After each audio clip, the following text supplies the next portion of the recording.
Bien, chicos, bueno, voy a volver a grabar la clase sobre descolonizaciones porque evidentemente no se escuchaba bien, ¿sí?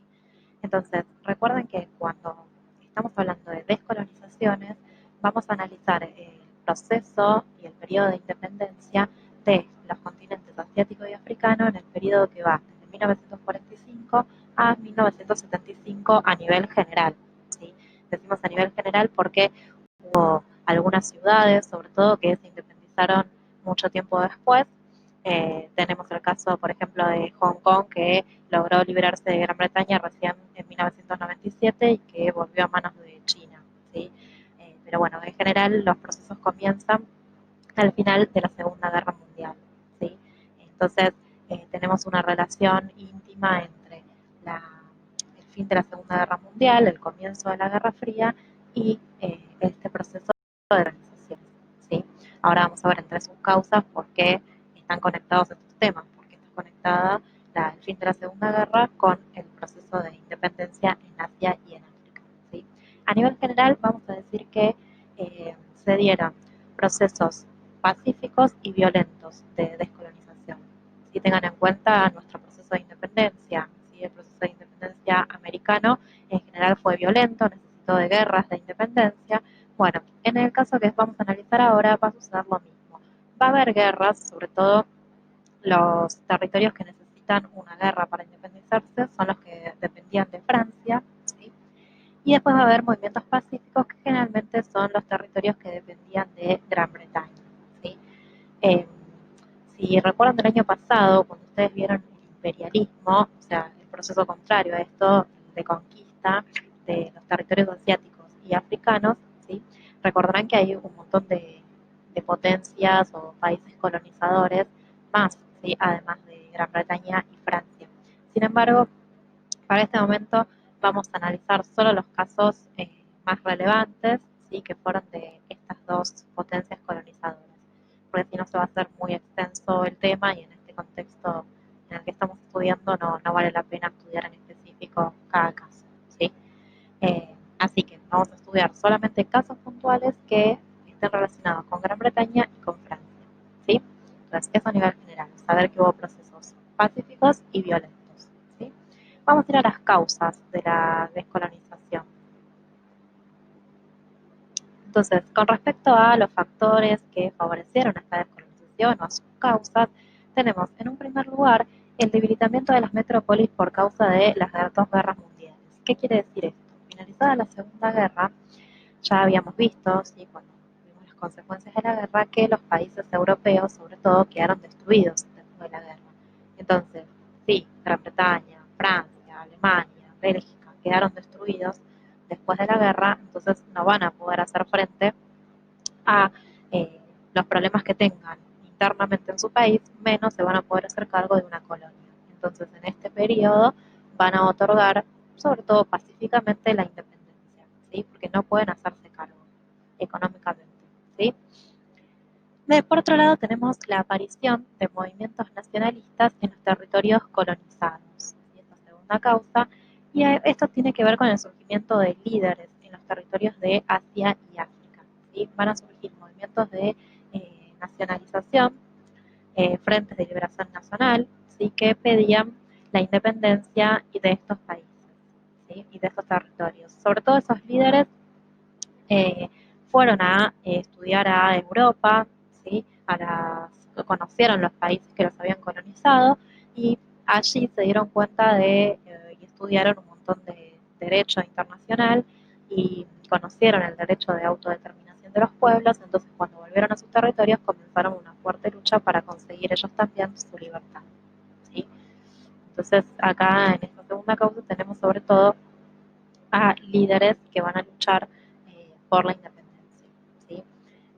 Vamos a ver que se van a crear grandes movimientos de liberación que se van a nuclear en lo que se llamó sobre todo movimientos panafricanos y movimientos panislámicos o panarábigos, ¿sí?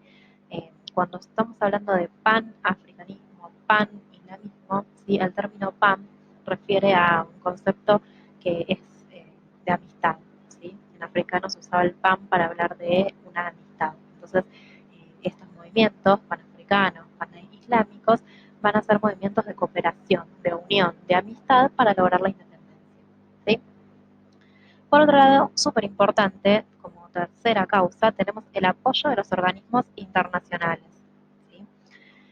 Cuando acá nos dice la SDN, es la Sociedad de las Naciones, este, esta organización, ¿sí?, internacional era la que había surgido después de la Primera Guerra Mundial, la Sociedad de las Naciones. Era muy similar a la ONU, tenía el mismo objetivo de mantener la paz en el mundo, pero fracasó porque Estados Unidos se fue. ¿Sí? Pero posterior a la Segunda Guerra Mundial, sí se crea la ONU y esta tiene vigencia hasta el día de hoy, esta organización, y va a luchar fuertemente por la paz, pero sobre todo también por la libertad de los pueblos. ¿Sí? Entonces, este apoyo de la ONU a los movimientos de liberación fue fundamental, ¿sí? Y aparecen, hasta el día de hoy se siguen manteniendo, asambleas para la liberación de los países que todavía sean colonias o tengan alguna dominación de países extranjeros. ¿Sí? Respecto a esto, fíjense, les voy a mostrar una de la declaración, ¿sí?, de las Naciones Unidas, donde vamos a ver cómo se manifiesta a favor de la liberación, ¿sí?, y en contra de la dominación. ¿Sí? Entonces, en esta declaración de las Naciones Unidas dice: la sujeción de pueblos a una subyugación, dominación y explotación extranjeras constituye una denegación de los derechos humanos fundamentales. Es contraria a la Carta de las Naciones Unidas y compromete la causa de la paz y la cooperación mundial. ¿Sí? Entonces, está manifestando en contra de esta dominación. No vamos a leer todo, pero en otros de otros de los artículos de esta declaración, ¿sí?, dice: todos los pueblos tienen el derecho de libre determinación. En virtud de este derecho, determinan libremente su condición política y persiguen libremente su desarrollo económico, social y cultural. Sí, acá está manifestando claramente este derecho internacional que tiene que ver con la eh, libre determinación de los pueblos, ¿sí?, o el derecho de autodeterminación. Este derecho es fundamental, es el derecho de libertad, de que los países puedan elegir su propio gobierno, su propia forma de organización, sin que intervenga un país extranjero. ¿Sí? Bueno, entonces esta declaración sigue hablando sobre estos derechos. ¿Sí? Entonces, esta fue una causa fundamental, ¿sí?, la intervención de las Naciones Unidas. Por otro lado, como cuarta causa, tenemos la actitud anticolonial, ¿sí?, de Estados Unidos y la Unión Soviética. Entonces, acá tenemos la conexión entre el tema que acabamos de terminar, que es la Guerra Fría, con el proceso de descolonización. Porque en este contexto la Unión Soviética y Estados Unidos adoptarían una postura anticolonial, ¿sí? Bueno, adoptan esta postura de antidominación, ¿sí?, porque les conviene, ¿sí? Les conviene en este contexto. ¿Qué les conviene? Si estos países asiáticos y africanos van a lograr su independencia, necesitan organizar sus estados, determinar eh, qué ideología, sobre todo económica, van a tener, ¿sí? Entonces, una vez que logren la independencia, la Unión Soviética y Estados Unidos van a intentar hacer todo lo posible por atraer a esos nuevos países hacia el capitalismo o hacia el comunismo, ¿sí? Entonces, en un primer momento les va a convenir manifestarse como países que luchan contra el colonialismo. Y para eso necesitan dar el ejemplo, ¿sí? Sobre todo Estados Unidos lo hace. Estados Unidos, para dar el ejemplo de que es anticolonial, va a ser el primer país que otorgue la independencia a uno de los países asiáticos, ¿sí? En este caso, va a otorgar la independencia a Filipinas en el 1946. ¿Sí? Fue una de las primeras liberaciones del territorio asiático, ¿sí? Y Estados Unidos se basa en que en su propia historia. ¿Sí? Estados Unidos también había sido colonizado, había logrado su independencia, entonces se va a basar en su propia historia para decir que en pleno siglo XX no pueden existir más colonias. ¿Sí? Bueno, sin embargo, después vamos a ver que sigue teniendo influencia económica sobre varias zonas estratégicas. ¿Sí? Ya no va a tener colonias, pero sí va a tener como un control estratégico sobre diferentes zonas del mundo. ¿Sí? Pero bueno, le convenía a los dos. Y por último, última causa, sí, la quinta, dice la oposición creciente de la opinión occidental frente al colonialismo. Bueno, Acá fue fundamental el papel de la prensa, ¿sí? De los medios de comunicación, que se manifestaron también contra el colonialismo. ¿Sí? Se difundieron las ideas por Occidente, pero también por Oriente. ¿Sí? Eh, Fue muy importante esta postura. Logró que se difunda el derecho de autodeterminación de los pueblos por todo el mundo. ¿Sí? Bueno, esto que se pasa de la descolonización no le vamos a dar relevancia. Nosotros estamos en este periodo que dijimos al principio, del 45 al 75. ¿Sí? Bueno, ¿y qué pasa cuando estos países se independizan, van logrando su independencia, pasando los años ya para la década del 50, ¿sí? Habiendo pasado unos años, un antropólogo, historiador, sí, que es Alfred Survey, va a adoptar el término de tercer mundo para hacer referencia a estos países recién descolonizados de Asia y África, ¿sí? Y eh, posteriormente a este tercer mundo también se va a incluir América, ¿sí? O sea, América Latina se va a incluir a este concepto de tercer mundo por las características que comparten, ¿sí? Estos territorios. Entonces, dentro de las características del tercer mundo, tenemos, ¿sí? Estructuras sociales muy desiguales. ¿Qué quiere decir esto? Que en estos países la brecha entre ricos y pobres es muy amplia, es muy grande, ¿sí? Hay mucha cantidad de pobres. Por otro lado, tenemos un atraso técnico e industrial en lo económico, ¿sí? Obviamente son países que se dedican a la producción de materias primas, ¿sí? No hay muy pocas industrias, hay un atraso técnico impresionante. Por otro lado, ahí se da una explosión demográfica, quiere decir que hay mucha cantidad de población y poco alimento para esa población. Hay un bajo nivel educativo, quiere decir que tanto niños como adultos, ¿sí? Eh, Muchos de ellos son analfabetos, no saben leer ni escribir. Bueno, a nivel económico hay escasa productividad que está relacionado con el atraso técnico e industrial, ¿sí? Si no hay industrias, hay poco productividad y también poco trabajo, lo que aumentan los niveles de pobreza. Y por último, como característica del tercer mundo, tenemos una inestabilidad política. Esto es clave porque una vez que logran la independencia, a estos países les cuesta mucho construir sus estados, ¿sí? Y se dan muchos casos de dictaduras, ¿sí? O sea que estos países lograron su independencia política de una potencia extranjera, pero a nivel interno la población va a seguir sufriendo, ¿sí? La censura, la persecución de grandes dictadores, ¿sí? Eh, si recordarán hace un par de años, recordarán la figura de Gaddafi, ¿sí? También esta figura de un dictador en estos territorios, ¿sí? Que terminó también muerto, ¿sí?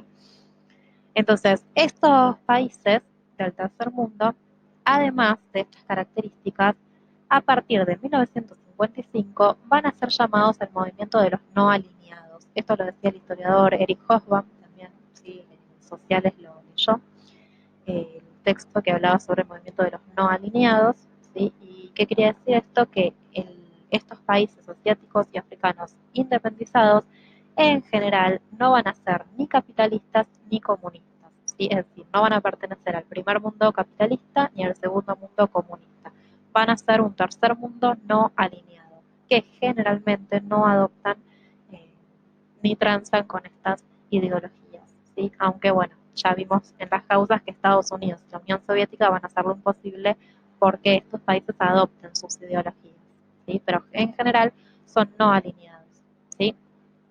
Y digo que esto comienzan a ser llamados así a partir de 1955 porque en esta fecha se da una conferencia, que fue la conferencia de Bandung, ¿sí? Que se va a dar en el territorio de Indonesia, y en esta conferencia, ¿sí?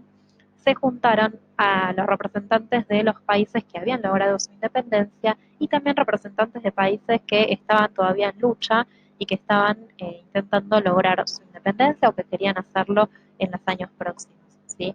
Entonces, fue fundamental esta conferencia porque dejan en claro eh, y denuncian todas las cosas que estaban sufriendo estos países, ¿sí? Denuncian, por un lado, el colonialismo, la discriminación racial que sufrían, ¿sí? la intervención de estas dos superpotencias, de Estados Unidos y de la Unión Soviética, denuncian el uso de la fuerza, ¿sí?, por parte de las autoridades, denuncian el uso de armamento atómico o la construcción de armamento atómico en estos territorios, ¿sí? Entonces todas estas cosas las denuncian, ¿sí?, estaban sufriendo, y por otro lado solicitan un par de cosas, ¿sí? Van a solicitar la cooperación recíproca entre estos países, y de ahí el surgimiento de los movimientos pan-africanistas y pan-islámicos, ¿sí? Y van a pedir por el derecho y el respeto por su soberanía y el derecho de autodeterminación de los pueblos, ¿sí? Entonces, por eso fue fundamental esta conferencia, porque fue un incentivo más para lograr la independencia para aquellos países que aún no lo habían logrado, ¿sí? A modo de resumen, ¿qué problemas principales va a tener el tercer mundo, ¿sí?, en base a estas características que analizamos? Un problema principal es el subdesarrollo, ¿sí? Lo vimos sobre todo con las características económicas, como el atraso técnico industrial y la escasa productividad, ¿sí? Eso va a determinar que sean países subdesarrollados. Y el otro problema fundamental tiene que ver con el neocolonialismo, y esto se relaciona con las características más políticas, ¿sí? Son países que no van a depender políticamente de las antiguas potencias colonizadoras, pero sí van a depender económicamente de ellas, ¿sí? Es decir, Gran Bretaña, Francia, Alemania van a seguir sacando recursos de África y Asia de una forma muy barata, ¿sí? Y por eso estamos hablando de un neocolonialismo. Ya no tenemos una dominación política, ¿sí?, como vimos el año pasado con la conquista y colonización, pero sí tenemos una dominación económica, ¿sí? Bien, entonces, esto con respecto al tercer mundo. Ahora vamos a empezar a hablar hoy vamos a hablar solamente de la descolonización asiática, ¿sí?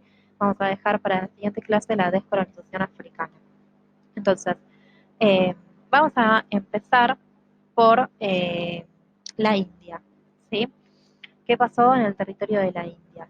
Bueno, en la India este territorio había pertenecido a Gran Bretaña, ¿sí? Les voy a mostrar dónde está, ¿sí? Todo el territorio que ven en verde era lo que era la península de Indostán, que pertenecía a Gran Bretaña, ¿sí? La había conquistado en el siglo XIX, y este es el territorio que poseía, ¿sí?, Gran Bretaña. Bueno, en 1947 Gran Bretaña le va a dar la independencia, ¿sí?, a estos territorios. Consecuencia, lo mismo de la Segunda Guerra Mundial, ¿sí?, de ya no poder sostener estos territorios, y además ya hacía muchos años que la India estaba luchando por lograr su independencia, ¿sí? ¿Quién había luchado muchos años por lograr la independencia? Mahatma Gandhi, ¿sí? Este líder, que lo habrán escuchado nombrar, es uno de los líderes nacionalistas de los que nombrábamos en las causas, y Mahatma Gandhi va a luchar por la independencia, ¿sí?, por la libertad de la India. Lo hace ya desde fines de la Primera Guerra Mundial. Desde 1918 él ya está luchando, eh, y estuvo 2 veces preso por hacer conglomerado de gente contra el gobierno británico, ¿sí?, por resistirse. Ahora, nosotros dijimos que los países que dependían de Gran Bretaña generalmente se independizaron de forma pacífica, ¿sí? Bueno, esto tuvo mucho que ver con Gandhi, ¿sí? Él fue el que decidió hacer que este movimiento de liberación sea pacífico.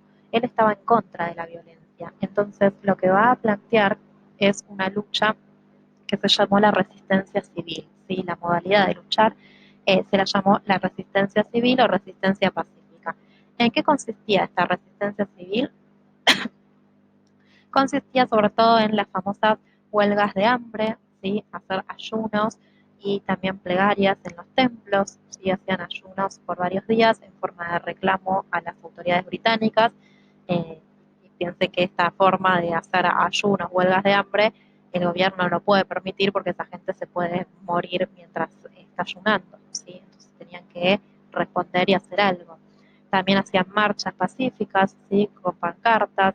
Otra forma de luchar pacíficamente era hacer boicots a las inversiones británicas en la India. Eh, Piensen que Gran Bretaña Lo mismo hizo acá en Argentina, invirtió en ferrocarriles, en telégrafos, entonces lo que hacían era cortar las vías del ferrocarril, ¿sí? Cortar las líneas de telégrafos, eso era una forma de boicot contra las inversiones británicas y Gandhi también difundió un boicot hacia la producción industrial de Gran Bretaña. ¿Sí? ¿Qué hacía Gran Bretaña? ¿Cuál era su principal industria? Si recordarán de años anteriores, su principal industria es la textil. Entonces, de la India va a sacar las mejores telas que conocemos hasta el día de hoy, ¿sí? Las va a sacar de forma muy barata o gratuita, ¿sí? Durante el periodo que duró India como colonia de Gran Bretaña. ¿Y qué hacía después? Producía, obviamente, un suéter, ¿sí? Una prenda con esas telas de la India y se las vendía, ¿sí? Después a la India. Entonces, lo que va a proponer Gandhi es no comprar productos manufacturados, productos textiles a Gran Bretaña, ¿sí? Entonces, a Gandhi lo vamos a ver con sus atuendos de túnicas, ¿sí? Muy rudimentarios, porque está mostrando que es la materia prima de la India, ¿sí? No necesitan para vestirse de la gran industria británica, ¿sí? Eh, bueno, después les voy a pasar un link donde ustedes van a ver a, a Gandhi, ¿sí? Haciendo un discurso sobre estas formas de violencia no violentas, ¿sí?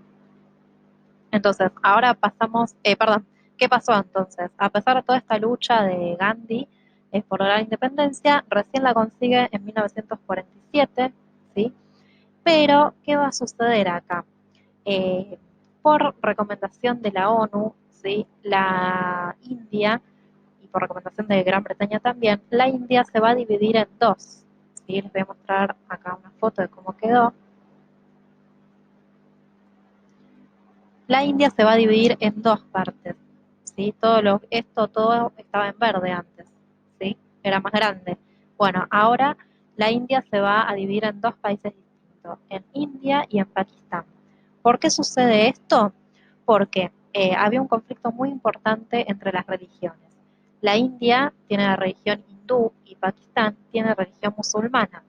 Los conflictos eran muy complejos, entonces se recomienda la división en dos países y así van a quedar hasta el día de hoy, ¿sí? Entonces se divide. Gandhi en principio se opuso a esto también, no quería que el territorio sea dividido en dos.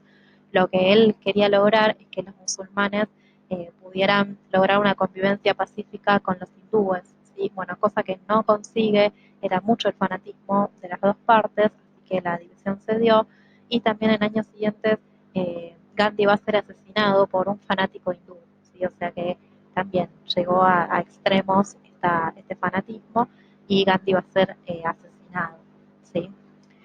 ¿Qué pasó después con la India? ¿Sí?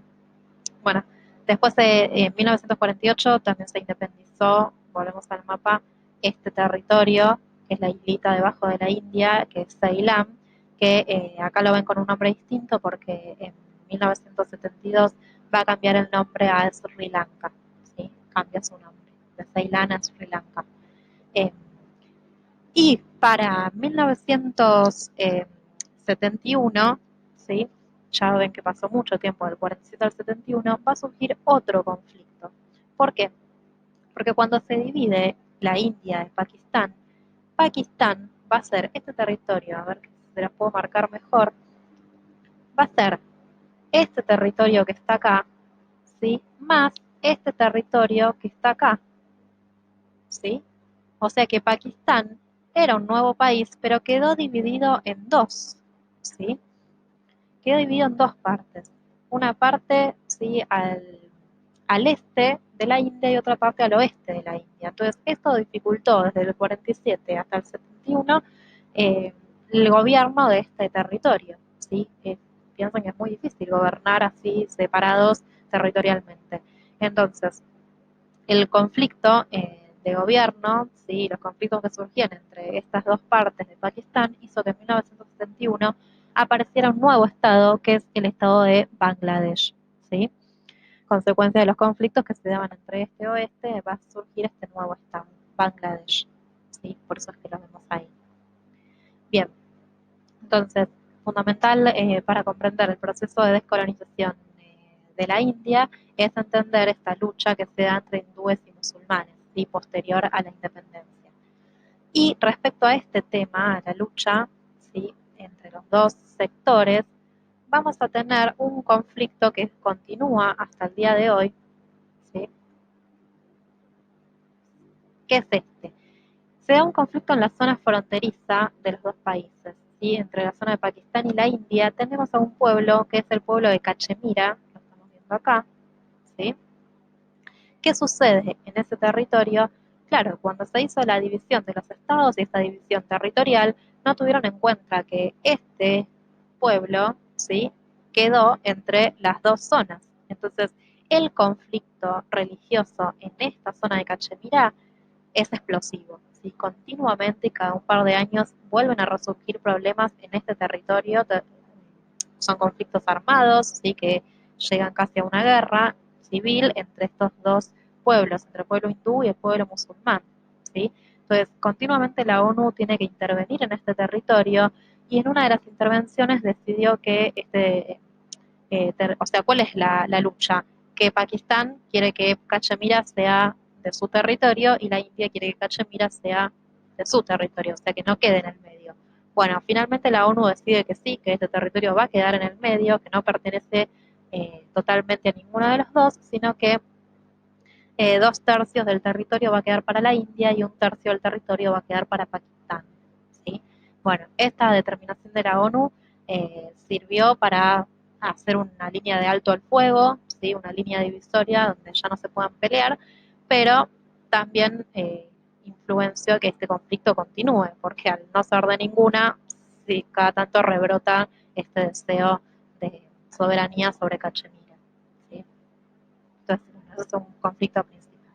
Bueno, con esto terminamos con la India, ¿sí? Vamos ahora a pasar al territorio de la Indochina, que pertenecía a Francia, ¿sí? Si vemos la Indochina, es esta que tenemos acá, ¿sí? Este territorio que está en naranja clarito, alargado. Bueno, la península de la Indochina pertenecía a Francia y dijimos que los territorios que logran la independencia de Francia no lo van a poder hacer de forma pacífica, sino que llevó un proceso violento. ¿Sí? ¿Por qué violento? ¿Qué pasaba en el territorio de Indochina? Finalizada o en el proceso, en el medio de la Segunda Guerra Mundial, ¿qué pasó? Japón, ¿sí? Que ven está cerca de este territorio, ¿sí? Eh, Japón había conquistado el territorio de la Indochina, ¿sí? Aprovechando la debilidad de Francia, que si recuerdan en la Segunda Guerra fue totalmente ocupada o casi totalmente ocupada por los nazis, entonces frente a esa debilidad francesa, Japón se va a apoderar del territorio de Indochina. ¿Sí? Frente a esta ocupación fue muy importante la actividad anticolonial que hizo el norte de Vietnam, ¿sí? De esta zona, o sea, el norte de Indochina, que luchó contra Japón.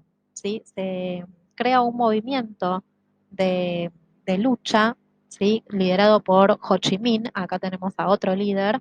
eh, Recuerden que lo vimos cuando analizamos la guerra de Vietnam, ¿sí? Y Ho Chi Minh va a crear un movimiento, ¿sí? Que en este caso se llamó el Viet Minh, ¿sí? El Viet Minh era un movimiento de liberación nacional, ¿sí? Que va a surgir ahí en la parte del norte, ¿sí?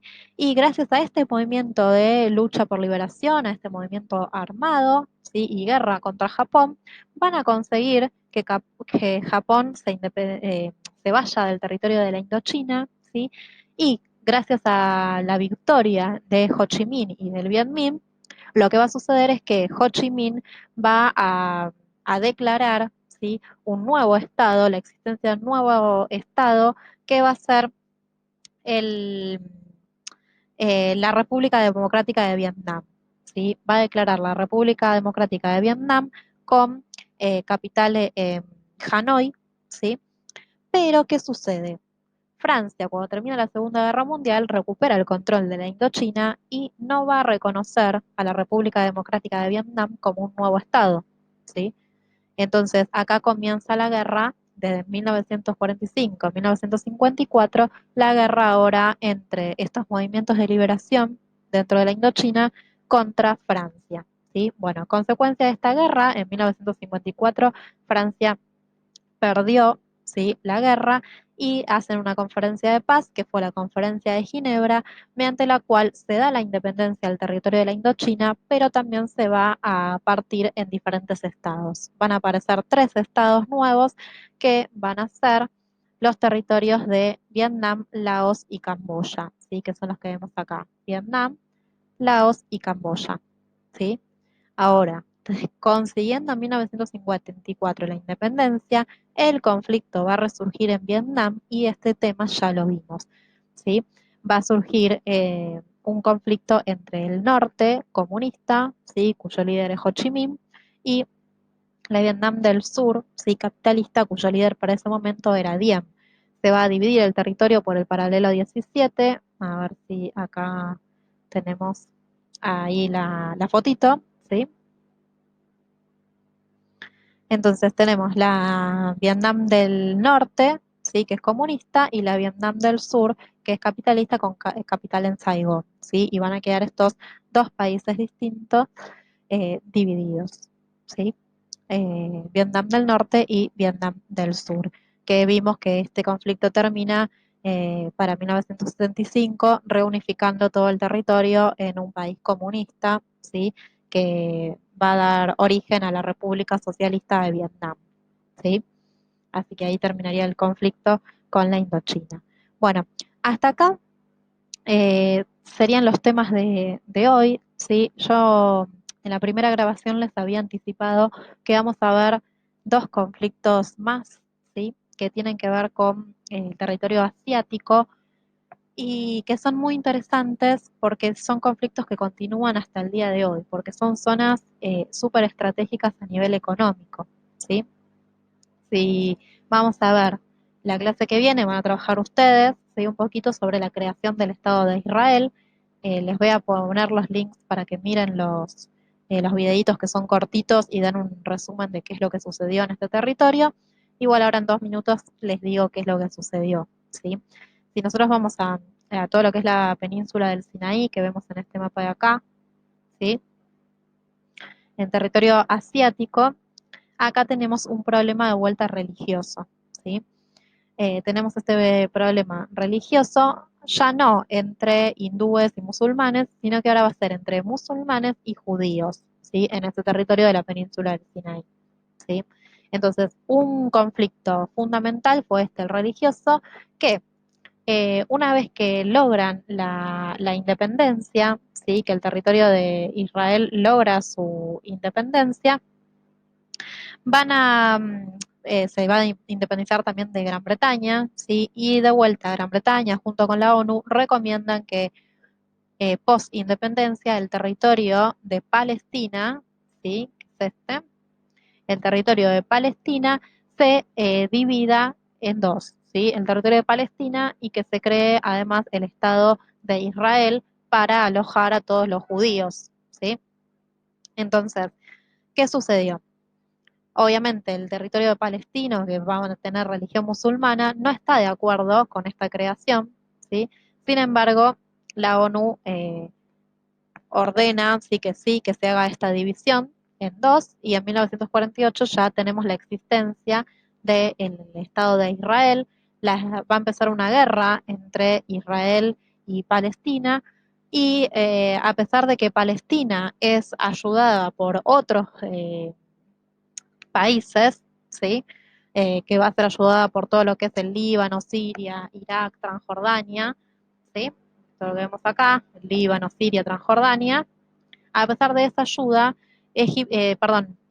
Israel gana la guerra y eso hace que vaya conquistando más territorios o que vaya sí, ocupando más territorios de los que originalmente en el 47 había dispuesto la ONU, ¿sí? Acá en naranja clarito ven el territorio que había estipulado la ONU como Israel, ¿sí? Y fíjense en el siguiente, del 49 al 67, cómo fue ocupando en el territorio también que se ve en naranja clarito, Israel, ¿sí? Fue quitando muchísimo territorio a Palestina, hasta llegar al día de hoy en que todavía en la ONU no se reconoce al Estado de Palestina, o sea, se reconoce el Estado de Israel, pero no se reconoce el territorio de Palestina como un Estado, es un Estado observador, ¿sí? Que solamente puede observar las asambleas, pero no tiene voz, o sea, no tiene voto dentro de la ONU. Entonces, esto fue sigue siendo un conflicto muy importante, ¿sí? En la zona. Entonces, en la clase que viene vamos a analizar, ¿sí? ¿Por qué por qué Palestina no es considerado un Estado y por qué sí lo es el Estado de Israel, ¿sí? Entonces, este conflicto continúa hasta el día de hoy. Por un lado, es por este tema religioso, pero por otro lado, también porque se meten tantos países y también se va a meter Estados Unidos en este conflicto, ¿sí? Hasta el día de hoy, apoyando a Irak, ¿sí? Eh, Yendo contra Siria. Entonces, ¿por qué va a haber conflictos y intereses en esta zona? ¿Por qué se metería en un conflicto religioso? Bueno, hay un trasfondo económico, que es el petróleo. Es una zona muy rica en petróleo, ¿sí? Y sobre todo acá, el canal de Suez, ¿sí? Que va a limitar ahí con Egipto, este canal de Suez, ¿sí? Era controlado por las dos potencias que estamos analizando hoy. Era controlado por Gran Bretaña y por Francia, ¿sí? Lo que va a suceder es que Egipto va a decidir la nacionalización del canal de Suez, ¿sí? En este momento, y esto va a hacer que Estados Unidos y Gran Bretaña pierda sus intereses del petróleo en esta zona, ¿sí? Entonces también es una zona muy conflictiva y lo van a ver en este video que les proponía para ver, ¿sí? Estos conflictos también casi llevan a otra guerra, ¿sí? Por el canal de Suez, porque es un canal donde es vía directa y casi única para transportar el petróleo desde estas zonas, ¿sí? Así que quien tenga el control va a ser fundamental en el mundo, ¿sí? Así que bueno, con estos terminamos hoy y bueno, les voy a dejar los links de los videos aparte para que los puedan ver bien, ¿sí? Bueno, un beso.